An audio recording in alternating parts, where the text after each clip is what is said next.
Halo pemirsa GPR TV dari Sabang sampai Merauke, dari Miangas hingga Pulau Rote. Bertemu lagi bersama saya Mona Zarinisa dalam program Kominfo Newsroom.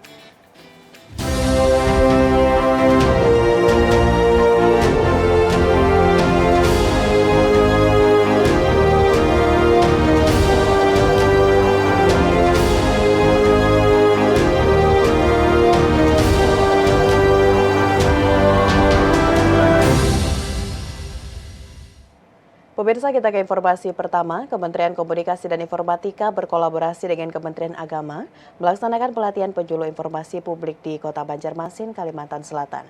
Pada kegiatan pelatihan ini diharapkan bisa membantu dalam menyampaikan pesan program pemerintah dengan pendekatan yang berbeda. Kemenak dan Kominfo kembali menggelar pelatihan penyuluh informasi publik rekrutmen tahun 2023. Kali ini pelatihan dilaksanakan di Balai Diklat Keagamaan Banjarmasin, Kalimantan Selatan selama 6 hari.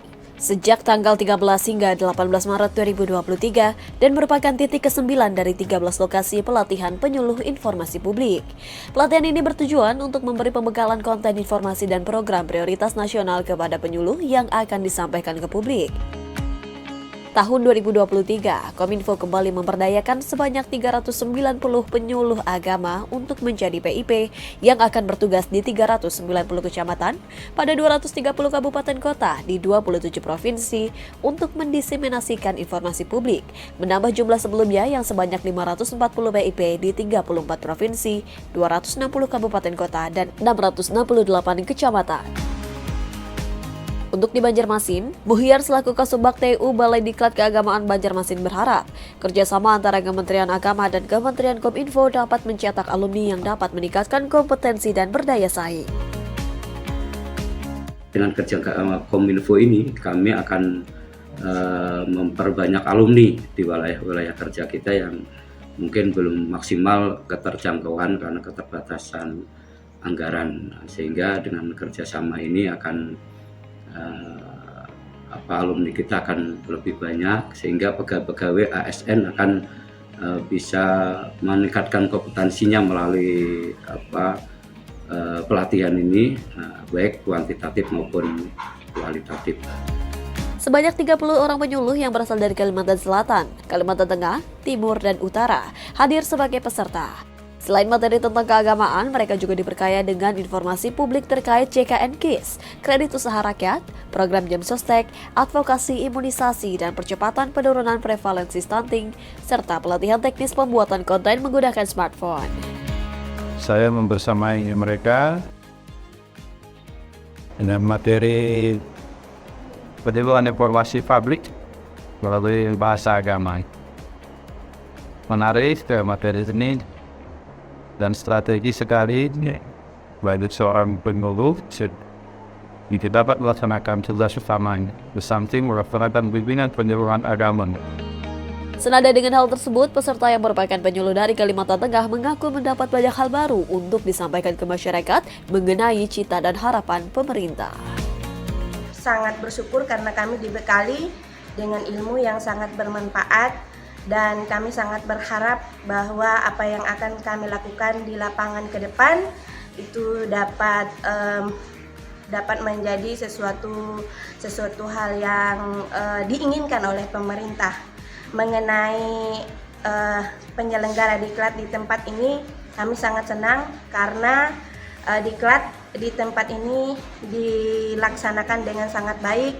Kami diterima, dilayani dengan baik, diberikan fasilitas yang baik, sehingga sampai pada hari ini kami merasa aman, nyaman, dan kami sangat bahagia serta antusias mengikuti diklat ini. Menteri Kelautan dan Perikanan Sakti Wahyu Trenggono memastikan regulasi pelaksanaan kebijakan 5 ekonomi biru mengutamakan kepentingan masyarakat. Menteri KP juga menegaskan bahwa peraturan perundangan harus dibuat dengan benar-benar ringkas.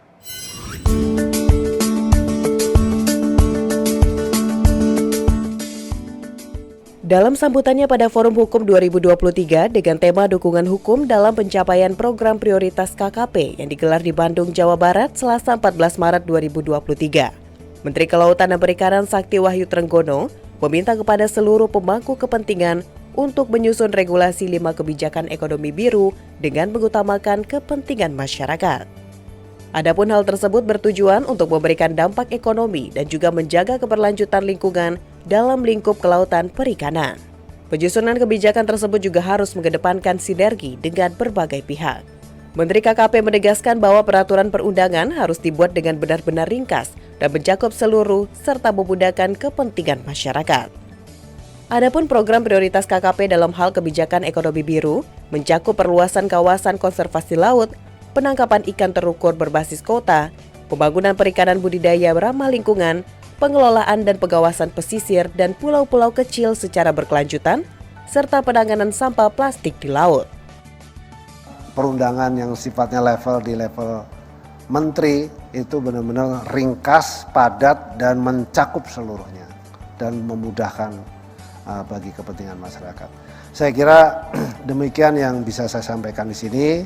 Semangatnya adalah saya menginginkan dari 5 kebijakan ini bisa diturunkan di dalam satu kebijakan yang memiliki deskripsi yang lengkap dan memiliki payung hukum yang jelas, dan kemudian peraturan yang jelas, tidak membingungkan masyarakat dan seluruh masyarakat yang berkecimpung di sektor kelautan perikanan bisa dengan paham dan mudah untuk melaksanakannya. Informasi lainnya, Presiden Joko Widodo melarang impor pakaian bekas atau yang dikenal dengan thrifting. Menurut Presiden, impor pakaian bekas sangat mengganggu jalannya industri tekstil di Indonesia.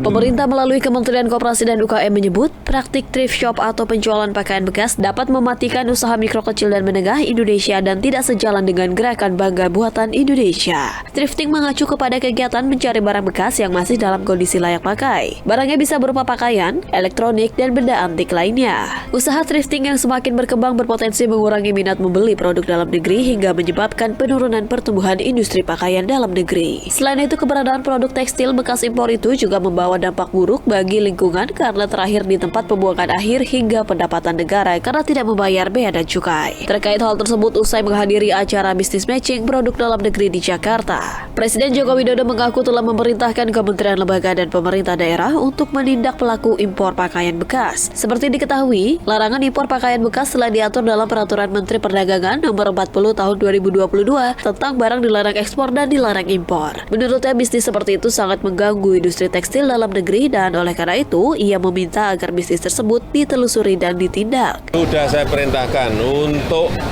dicari betul dan ini sudah sehari 2 hari sudah banyak yang ketemu. Itu mengganggu industri tekstil di dalam negeri, sangat mengganggu.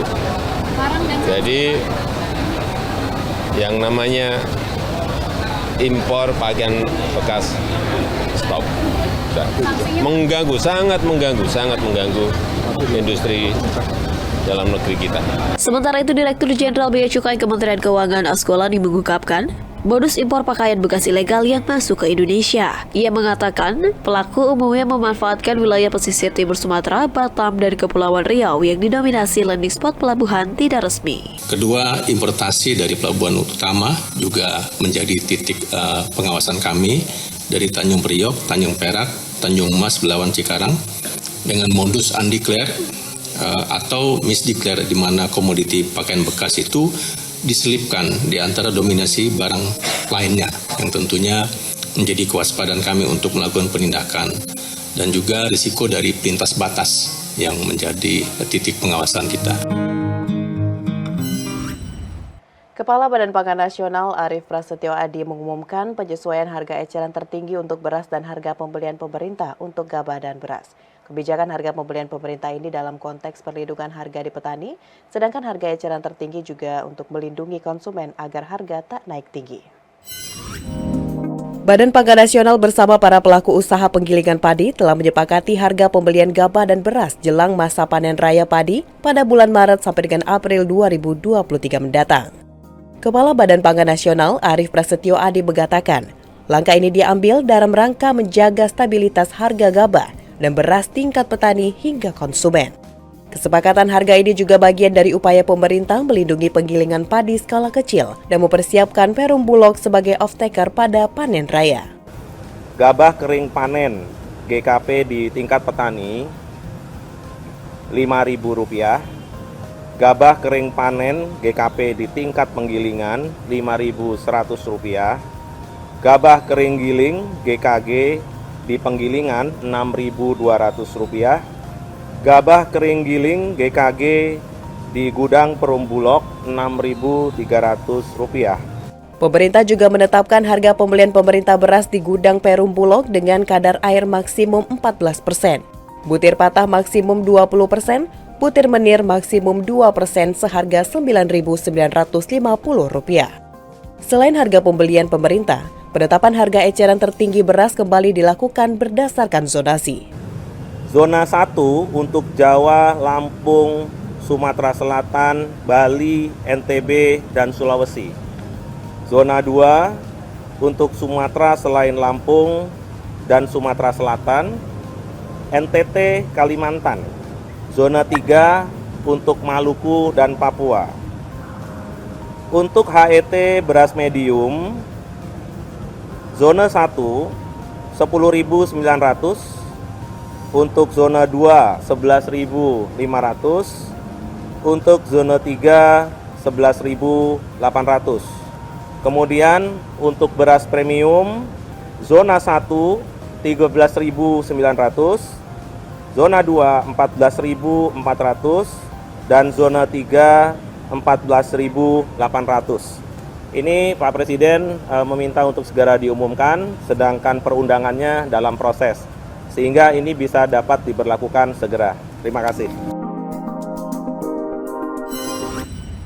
Pemirsa, kami akan segera kembali dengan berbagai informasi menarik lainnya. Tetaplah bersama Kominfo Newsroom.